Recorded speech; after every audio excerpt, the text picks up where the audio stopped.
I just wanted to take a moment to speak into the equinox and what this actually means for us. Why is it such a powerful and potent and precious time for us to come together? The ancients worked with these cycles consistently, especially these solar returns that happen 4 times a year. So you have the 2 solstices and the 2 equinoxes. The equinox is basically when the sun is on the celestial equator, meaning that it's moving either from the south to the north or the north to the south, but it reaches kind of like the cosmic equator, if you like. So we're in equal balance on the equinox at the time the actual equinox peaks, and bearing in mind too that the transition of the equinox goes for a few days. So the official time, the cosmic alignment, is at about 11:30 tonight in Bali, which is about 2:30 a.m. in Australia. So we're very, very close to it right now. And of course, if you're in Europe or if you're in the UK, then it's during the day on the 20th. But as I say, really for about 3 days, we're in that transition point of the equinox. Now, the equinox is all about this equal balance of the shadow and the light. And what we may notice, and what some of you may be noticing in your personal journeys and your personal processes, I know I absolutely am, and what we're seeing collectively on the planet, that as the light gets stronger and the light gets brighter and there's more light that's coming in, there's more for us to assimilate and to integrate, so does the shadow.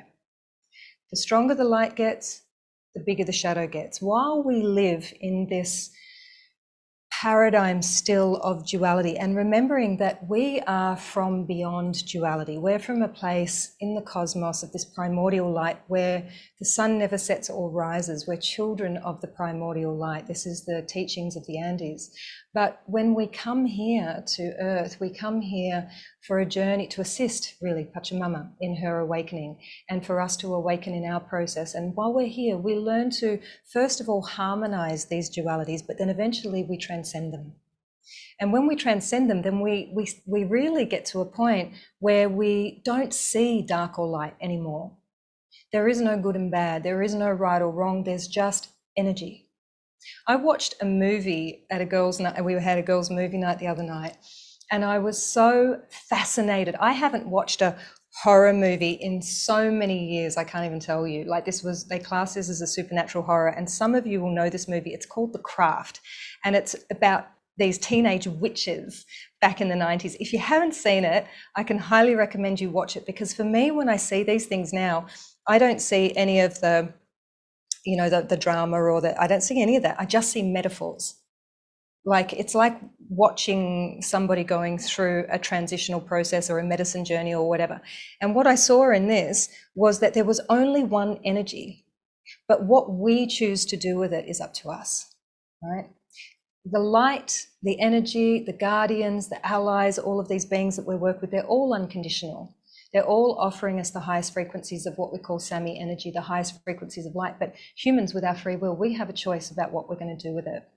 So why, when there's so much light coming into the planet, when there's this ascension process that we're very, very much in, and we are really getting into the guts of it now, my personal feeling is that until about 2026, I don't know why, but it's going to get more intense before it gets less intense.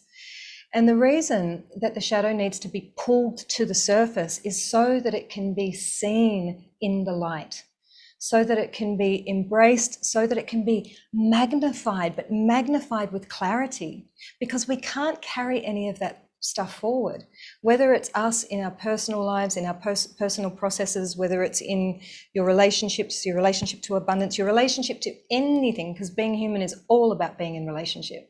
So whatever it might be in our personal lives, it can't come forward with us anymore. And it can't happen on a collective level either. And that's why we are going through process after process after process after process of just feeling like we're constantly dredging through the mud. And I know a lot of us are really tired, but take heart, because the process will come, it will become easier. We're right in the thick of it at the moment. And this is why, for me, it's really important for us to come together like this, so you can see 60, 70, 80 other beautiful beings on your screen, knowing that they're all going through something similar, each with your own little flavor, of course, with what's arising. But there is so much going on the planet, and we are not only integrating these new frequencies of light that are coming through, but we're also tapping into the collective fear of what is happening on the planet, which triggers our fear of being in the 3D paradigm. And that is a part of the shadow work. It's looking at the shadow is actually what is triggering your fear, because that's what keeps us trapped. Once we can start to gently and lovingly look at these parts of ourselves and let them come to the surface without trying to push them down, because guess what? A few years ago, if you wanted to bypass, you could get away with it. You could go, I'm only working with the light and everything's great and everything's fine. You could do it. Now, nah, it's yes or yes time. It's like the rubber meets the road.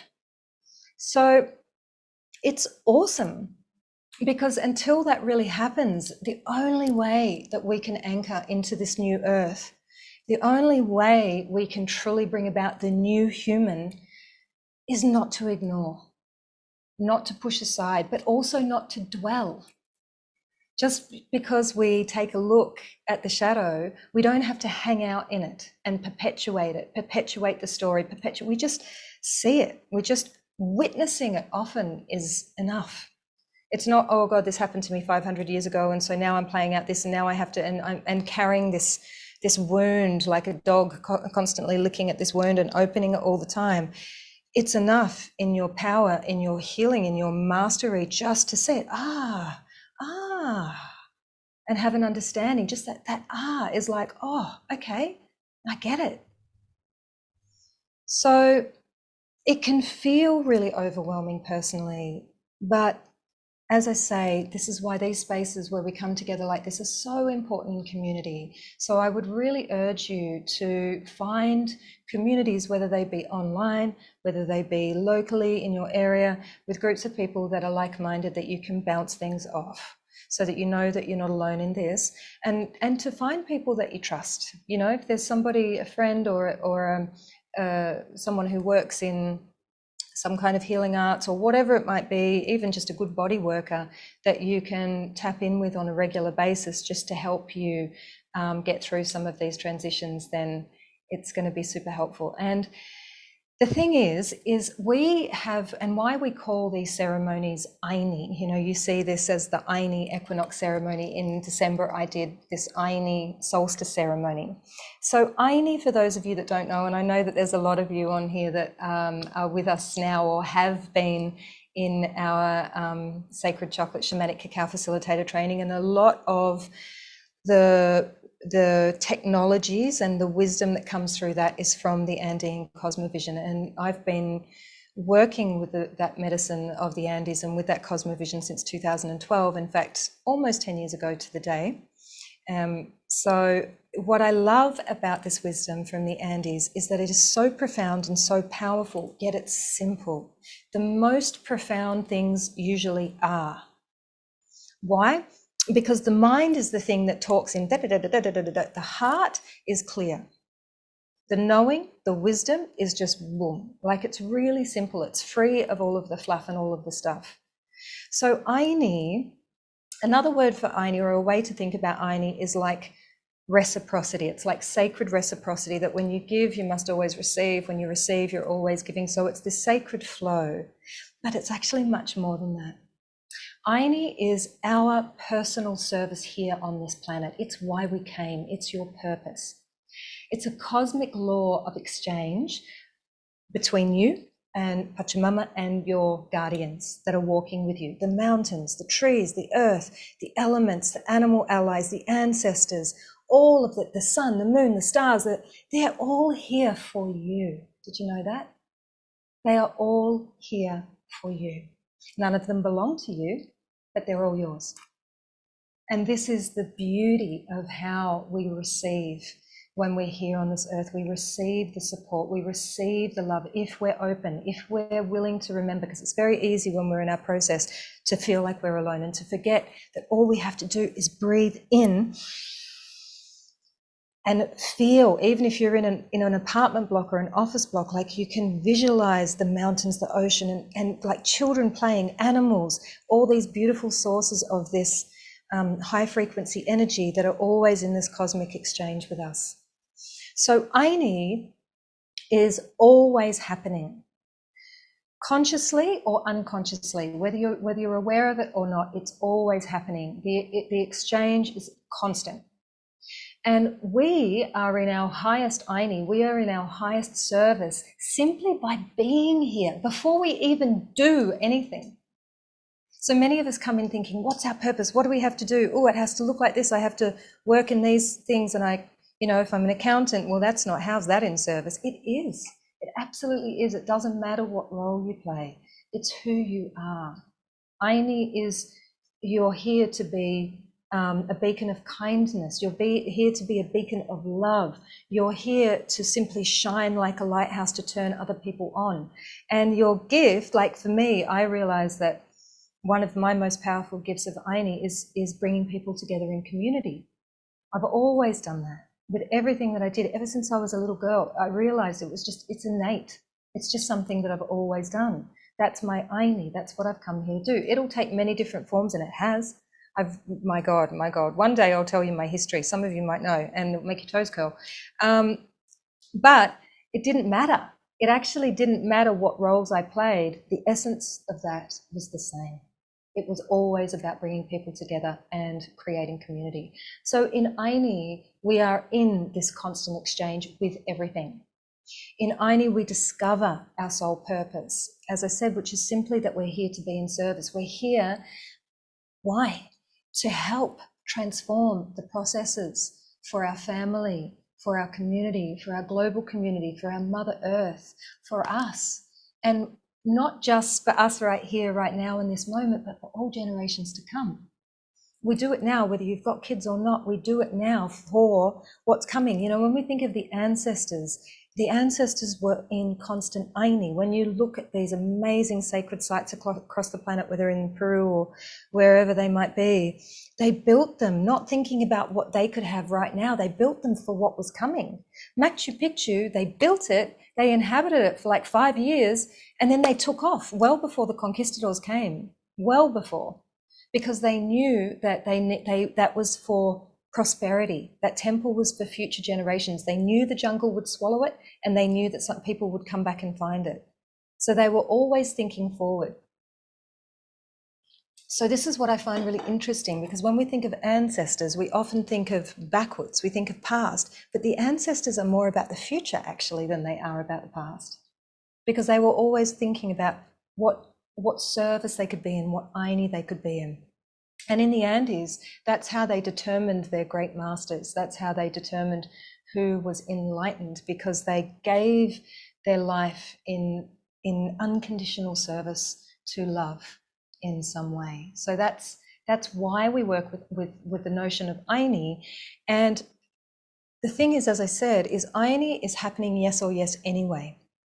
Whether you're aware of it or not, it's happening. There is always an exchange. But when we make AYNI conscious, when we become really conscious about what we're taking in with each in-breath, because with each in-breath, you're taking in one of two energies. You're either taking in Sami, which is high frequency energy, or you're taking in Hucha, which is low frequency energy.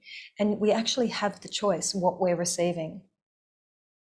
We take on way too much heavy energy because we're not conscious about the energy that we're taking on. We're not conscious about what we're doing with every breath in and with every breath out. And most of us have taken on way too much, and we feel very heavy with it. In the ancient times, we would have been taught how to move that energy. Children move it naturally because they move it through their play, through their song. They move it through childhood illnesses. A lot of kids get sick, like up until about the age of 13. So they're natural masters of moving this energy. So when we are in conscious AYNI, especially on days like today that are portal days meaning that there's a great cosmic alignment, everything is more open, it's more ripe, it's more juicy. The equinox being this balance of shadow and light, all about balance, all about harmony, all about transition. So when we work with these cosmic portals like this in conscious AYNI, meaning in ceremony, formally, we work with a ritual. of some kind that works specifically with the essence of AYNI, which is what the despacho offering is that Maestro Persti and Sebastian are coming on to do. And they're going to explain more about it to you.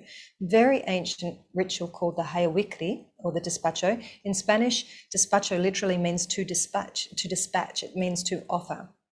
And just in case they don't tell you too much about it, they will, but in case they miss telling you this, when you are creating, taking the time, putting your powerful prayers and intention and programming every single element that goes into that offering, and even though Maestro Sebastian will be making it, Percy will be translating it for him, because of our focus and our intent on that offering, we together as this collective group are programming it for a very, very, very powerful prayer.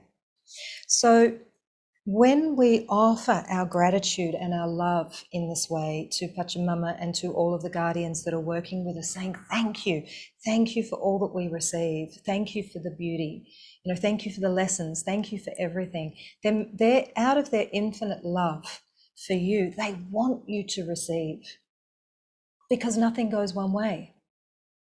So they want you to receive whatever it is that you most need to completely and totally thrive in every single aspect of your life, with your plans and your projects, in your spiritual path, in your health and well-being, in your relationships, whatever it means for you to be able to be in your best and highest and freest service. That's what they want you to receive, and they want you to be generous with yourself, and they want you to call it in big. So when we get to that place and the maestros are asking you to blow your prayers into the coca leaves, then, or when we're working in our cacao ceremony and shamanic journey, when we are programming our medicine, I want you to see if you can liberate whatever old program you have about receiving. Whatever it is that tells you I'm not worthy, I'm not good enough, I shouldn't take too much, it's not spiritual to have all of this stuff, it is absolute nonsense. Because in AYNI, as nothing goes one way, if you limit yourself, you limit everyone else as well. Because when you receive, you're able to give more. So we need to understand that it's time for us to fully receive, and the receiving never goes one way. This is conscious AYNI. So this is why we work with the despacho. So it's time for us to take off the old clothes and find something new to wear. I'm saying that because I had a dream. We had a very, very powerful fire ceremony here. I work with the Balinese Mangku, Hari Buddha, a shamanic priest. And on the full moon, I got very clear guidance that we needed to do here a fire purification, fire and water purification. He came, he did, it was phenomenal. Like Catalina, that some of you know, that's been teaching on our course, she was there too, and both of us had hugely cosmic experiences with that. And I had a very clear, profound dream that came through that night, and it was for me, but I realized that it was actually for everyone. And in this dream, it was quite funny because I had this dress, it was white, and I wanted to wear it. And my mum, or a woman who had my mum's energy, was there, and she was going, Gemma, like this, like that's how she talks to me when she's telling me off. Gemma, you need a new dress. And I was like, no, I like this dress. And she was like, no, you have to have the white dress with the gold. It has to have the gold, which is why I'm wearing gold tonight. It has to have the gold, and it has to be this material. I'm going to give you the money. You need to go and find it. You have to buy. And I was like, I don't want to. I'm tired. I'm happy in this dress. I'm just going to stay in this dress. I want to keep this dress on. Gemma, buy the new dress. And this went on and on and on, and I was resisting. Then I woke up going, oh, what am I going to wear to ceremony? Oh, like this, I woke up. I went back to sleep, and I met another elder, a different woman. She turns up in my dream and she goes, listen to your mother, you need a new dress. This is, I've woken up and gone back to sleep, and I'm like, what? But I like this dress. I want to keep this dress, and I'm too tired. I don't want another dress. It's too much hard work. I'm just going to stay in this dress.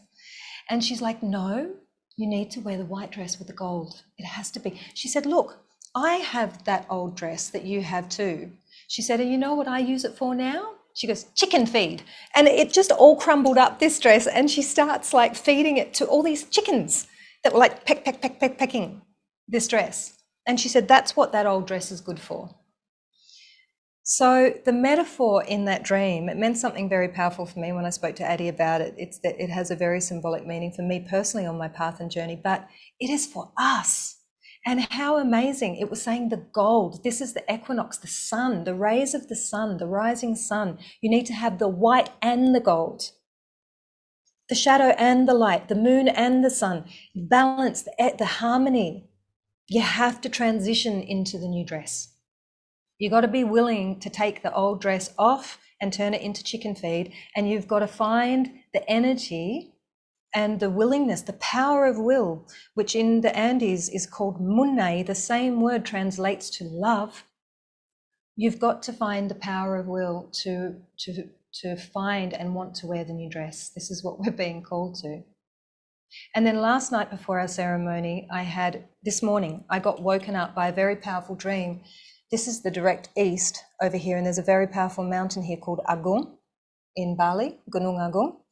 And I thought that there was a storm coming through this window and that the door was open. It wasn't.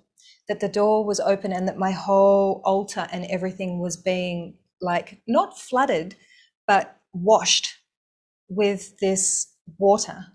And I was lying there in my bed, but I was dreaming, but I thought I was awake. And I was trying to wake up to go and close the door, but it wouldn't let me. It said, no, you have to let everything be cleaned. You have to let everything be purified. Stay where you are and just allow it. So that was a really powerful message for me for our call today too, and it is why we're going to work with the elements in our journey today. I'm going to take you on a shamanic drum journey. We'll have a little break before we begin, and we're going to work with the power of the elements and go in and allow yourself to be purified by these elemental forces. And then we will move into our song circle with beautiful Reggie River Bear, which I'm going to hand it over to her in a moment to have a chat with you all. And then Maestro Percy and Sebastian will join us for our despacho ceremony. Okay, so the last little thing that I just wanted to invite some inquiry on and some contemplation, because we're going to work with this when we're programming our medicine. What is this time about really? What is this equinox about?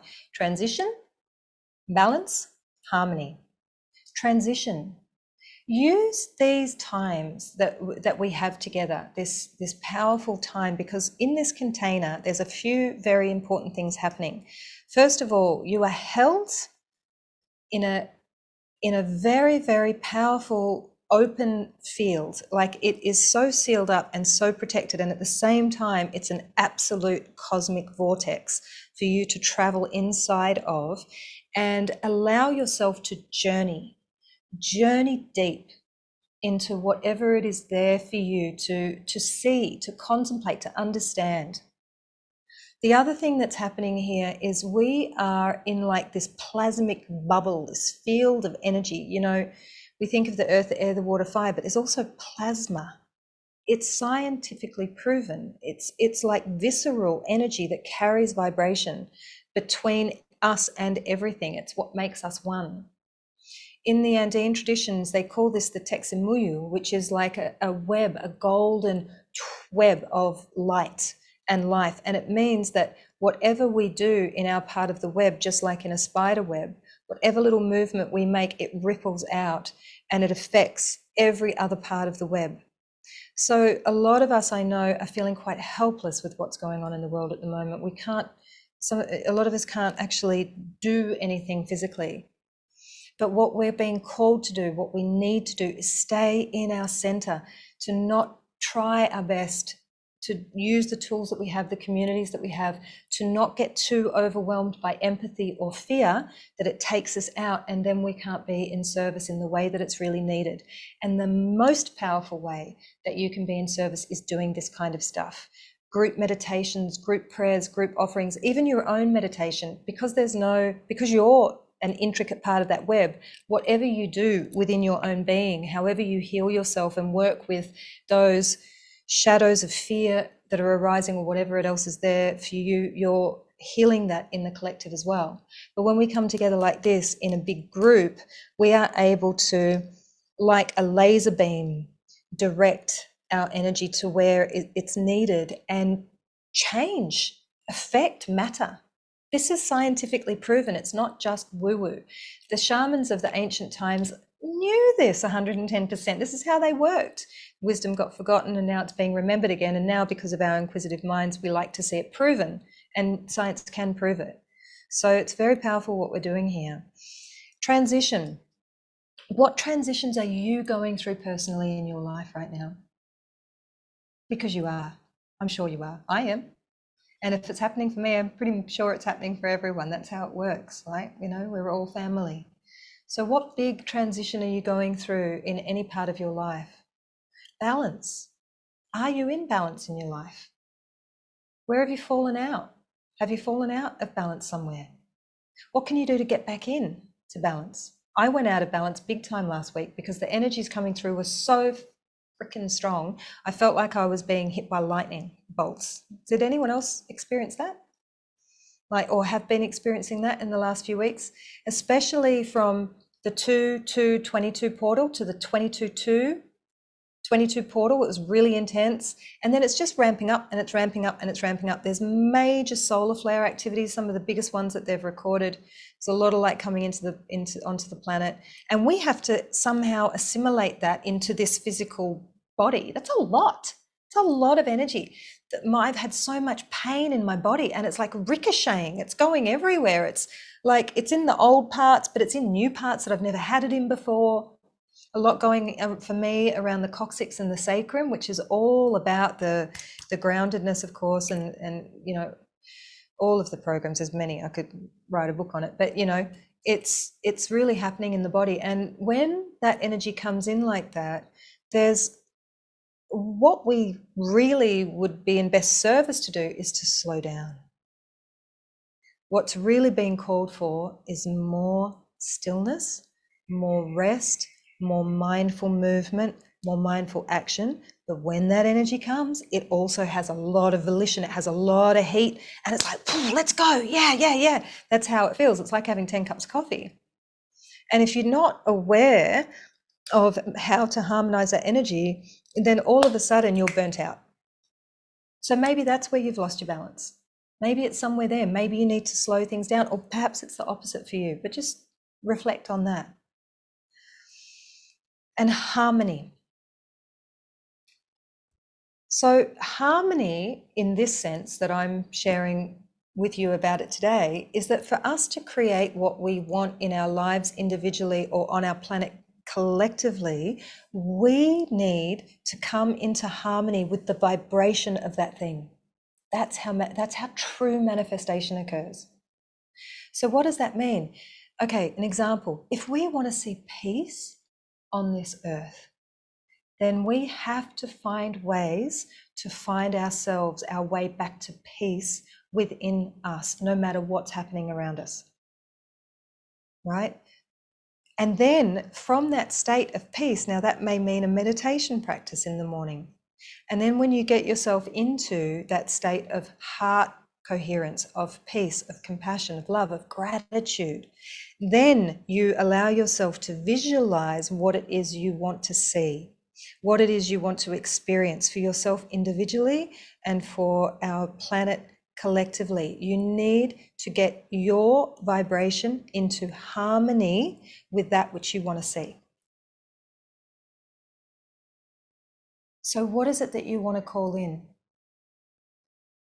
for yourself and for this world? And are you in harmony with it? When you think about what you want in your life to experience, you can't have it if you're always talking about the opposite. That's Law of Attraction 101.